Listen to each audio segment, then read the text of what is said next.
Splash symbol Petite alien babe delivers firewood to my cabin. She wasn't innocent at all. The unexpected delivery. The ice storm had been raging for 3 days across the frozen plains of Novara Prime, and Dante Cross was down to his last heat cell. The remote research station he managed sat perched on a crystalline cliff, miles from the nearest settlement. He'd sent an emergency supply request through the colonial network, expecting the usual gruff delivery drone or maybe old Marcus from the supply depot.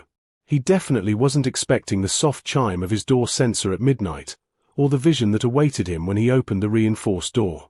She stood barely shoulder height to him, her slender frame wrapped in a thermal delivery uniform that hugged every curve. Her skin was a warm amber that seemed to glow faintly in the station's exterior lights, and her large golden eyes sparkled with what looked like innocent curiosity.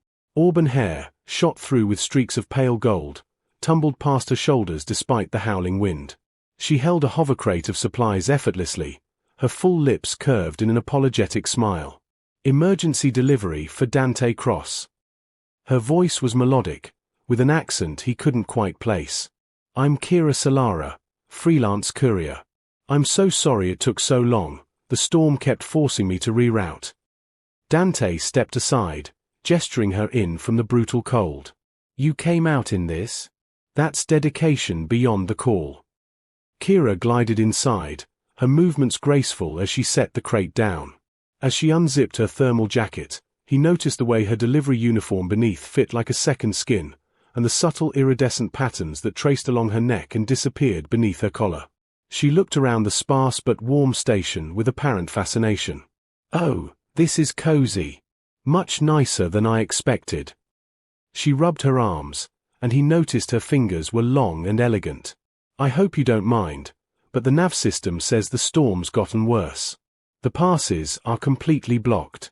I might need to wait it out here, if that's okay." Her golden eyes met his with such earnest hopefulness that Dante found himself nodding before he'd fully processed the request. "Of course. Can't send you back out in that anyway." Masks begin to fall. Dante prepared a simple meal while Kira unpacked the supplies with surprising familiarity, as if she'd been in his station before. Among the standard heat cells and rations, she produced several items he hadn't ordered: a bottle of amber liquid that caught the light like liquid gold, and a cluster of crystalline flowers that began blooming the moment she set them on the table, releasing a subtle, intoxicating fragrance. "Complimentary," she explained, catching his questioning look. "The wine is from my homeworld, and the flowers, they help with the cold. They generate their own warmth." As they ate, conversation flowed easily. She asked about his research, why he chose such isolation. He found himself opening up about burning out from corporate space stations, needing quiet to remember who he was. She listened with rapt attention, leaning forward on her elbows, those golden eyes never leaving his face. "Loneliness must be hard though," she said softly, reaching across to refill his glass. Her fingers brushed his hand, lingering just a moment too long to be accidental. "Sometimes," he admitted, feeling the wine's warmth spread through him. Or maybe it was the flowers. The sweet scent seemed to make everything feel more vivid, more immediate. Kira stood to clear the plates, moving around his small kitchen with unexpected ease. When she stretched to reach a high cabinet, her uniform rode up slightly, revealing a band of luminous amber skin. She glanced back at him, catching him looking, and her smile shifted, less innocent, more knowing. "The storm should clear by morning," she said, returning to sit beside him on the worn couch, closer than before. "But I have to confess something, Dante." He turned to face her, suddenly very aware of her proximity, the way the flower light danced in her eyes. This wasn't exactly a random assignment. Her voice had dropped to something lower, more intimate. "When your request came through the network, I saw your profile. Your picture. I volunteered for this run." Her hand rested on his knee, feather-light but deliberate. "I wanted to meet the man who looked so beautifully sad in his station photo, who chose stars and silence over the noise of civilization." Dante's heart hammered. Kira. That innocent courier act. She leaned in, her breath warm against his ear. "I'm very good at it. But it's not who I really am." The truth revealed. Kira's fingers traced slowly up his thigh as she shifted even closer, her body angled toward his. The crystalline flowers pulsed with a warmer glow, their fragrance intensifying, and Dante realized with sudden clarity that they weren't just generating heat, they were an aphrodisiac, something deliberate. "Those flowers," he started, but she pressed a finger gently to his lips. "A courtship tradition among my people," she whispered, her golden eyes dark with desire. "We don't believe in pretending or playing coy when we want something. Someone. The flowers lower inhibitions, yes, but they only amplify what's already there. What you already feel." She was right. The attraction had been instant, electric. Her careful touches during dinner, the way she'd watched him, it had all been building to this moment. "I saw you in that photo," Kira continued, her hand sliding up to cup his jaw, "and I knew I had to take this chance. Life's too short, even for my long-lived species, to let connection pass by." She paused, searching his face. "But if you want me to stop, if this isn't what you want, I'll move to the guest quarters and we'll pretend this was just a storm delay." Dante's answer was to close the distance between them, capturing her lips with his. She responded immediately, eagerly, her arms wrapping around his neck as she pressed against him. The kiss deepened, passionate and hungry, months of his isolation melting away under her touch. Kira pulled back just enough to whisper, "Bedroom." Her confident facade cracked slightly, revealing genuine nervousness beneath. "I want this to be special, not rushed." He stood, taking her hand, and led her to his quarters. The small room was spartanly furnished, but she didn't seem to notice. She turned to face him, slowly unsealing her uniform, revealing smooth amber skin that glowed faintly in the dim light. Iridescent patterns traced along her shoulders, down her sides, living art that pulsed with her heartbeat. "You're stunning," Dante breathed. Kira stepped forward, helping him remove his shirt, her fingers tracing the scars on his chest, old injuries from his corporate days. "You're beautiful too," she murmured, kissing each mark tenderly. "Every part of your story." They came together with desperate tenderness, exploring each other with hands and lips, learning what made the other gasp and sigh. Connection beyond physical. Dawn light filtered through the frosted windows, painting the room in soft purple and gold. Dante woke to find Kira still wrapped in his arms, her amber skin warm against his chest. The storm had quieted to a gentle whisper of wind. She stirred, those golden eyes opening slowly, and smiled with genuine contentment. "Good morning," she murmured, tracing idle patterns across his shoulder with her fingertips. "Morning." He kissed her forehead, surprised by how natural it felt, how right. "No regrets." "None." She propped herself up on one elbow, her expression growing serious. "Can I tell you the real truth? Not the courier story, not the seduction, the actual truth." Dante nodded, brushing a strand of auburn hair from her face.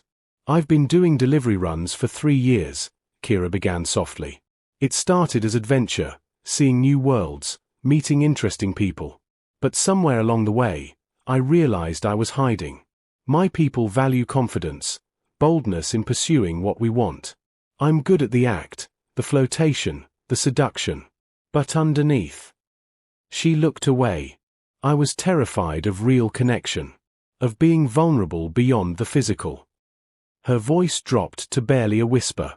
"Every station, every delivery, I could be whoever they needed. The innocent girl, the confident lover, the mysterious stranger. Then I'd leave before they could see the real me. Before I had to risk my actual heart." Dante turned her face back to his. "What changed?" "Your photo." Her eyes glistened. "You looked so isolated, so tired of pretending too. I thought maybe with you, I could try being honest. Being myself. Even if it terrified me." He pulled her close, understanding perfectly. "I've been hiding too. Told myself I needed solitude to heal, but really I was just scared. Easier to be alone than risk being hurt again." They lay in comfortable silence, the weight of their confessions settling between them. Kira's fingers found his, intertwining. "What happens now?" she asked quietly. "The storm's clearing. I should check my ship, file my completion report." "You could stay," Dante offered, his heart pounding. Not just today. I mean, there's a courier station 20 miles from here that's been vacant for months. You could base your operations from there. Be close. Kira's face lit up with cautious hope. You'd want that? Even knowing I'm messy and scared and not always as confident as I pretend. Especially knowing that, he said firmly. I'm done hiding. Are you? She answered with a kiss, deep and tender, that spoke of new beginnings. A new beginning. 2 weeks later, Kira officially transferred her courier registration to the Novara Prime outpost. Her ship now rested in the small hangar beside Dante's research station, and her belongings, an eclectic mix of souvenirs from a dozen worlds, had gradually filled the empty corners of his once sparse quarters. They fell into an easy rhythm. Mornings, she'd prepare for delivery runs while he worked on his atmospheric research. Afternoons, they'd share lunch and stories. Evenings belonged to them, cooking together, watching the alien sunsets, making love with increasing familiarity and deepening emotion. I have a confession, Kira said one night as they sat wrapped in blankets on his observation deck, watching auroras dance across the sky. That first night? The flowers, the wine, the whole seduction plan? I was absolutely terrified you'd reject me. Dante laughed. You hid it perfectly. I thought you were completely in control. That's the thing about masks, she mused, snuggling closer. We wear them so long, we forget we can take them off. She tilted her head up to look at him. Thank you for letting me be real with you. For being real with me. Thank you for that delivery, he countered with a grin. Best emergency supply request I ever made. She swatted his chest playfully. I'm serious. Before you, I didn't think I could have this.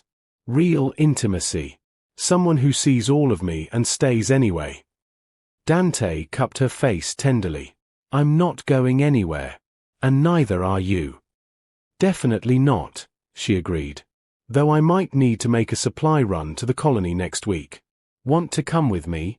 I could show you the markets, introduce you to some people. Maybe we could even have dinner somewhere that isn't your kitchen. The invitation carried weight, bringing him into her world, her life beyond their private sanctuary. Dante felt the last of his protective walls crumble. I'd love that. As the auroras swirled above them in brilliant waves of color, they sat in comfortable silence, two formerly lonely souls who'd found something neither had been brave enough to seek. Genuine connection, honest vulnerability, and love that required no pretense. The next morning, Kira left on a short supply run, but this time Dante didn't feel the old isolation creeping back. She'd return.